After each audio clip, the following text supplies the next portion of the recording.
All right, here's something that will help you, again, stay loose, stay free, and have a trigger. We call it a swing trigger, in fact.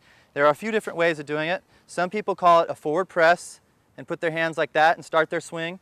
Some people kick the knee in, whatever they do. Again, I prefer waggling, letting your hands and arms, letting your feet bounce around a little bit. Again, it's a little like a baseball player, just kind of bouncing around, centering yourself.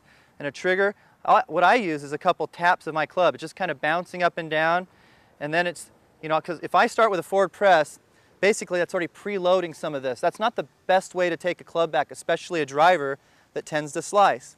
It's not the worst way in the world, but I would prefer to see you have your hands centered and use this and maybe use your knee, getting your knee started. So take a look at what that looks like. So I've waggled, tapping a little bit, and I kick my knee in. That was great. All right, that felt really good. And that's, again, that's a reminder. It helps me kind of keep that pressure inside. When I start turning into that right leg and right hip, again, it's kind of encouraged me to bounce. It's just a little rhythm device. I move it slowly and kind of pull it right back. This is a great swing trigger for your whole swing. Again, experiment with that to start your swing. It's one of the best ways you can do it. And there are several, you know, like if you can just waggle and you just want to turn your head, that's another great way. We've seen some great players in history do that. Turn the head and then do that.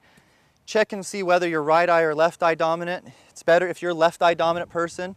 That's a good way to do it. If you're a right eye dominant person, it may not be the best way for you. So you want to keep your face, your foveal fix right on that ball there, the right eye more on the ball. Okay, so I mean with this tool and these concepts, there's just no way that you're going to be a lousy driver anymore.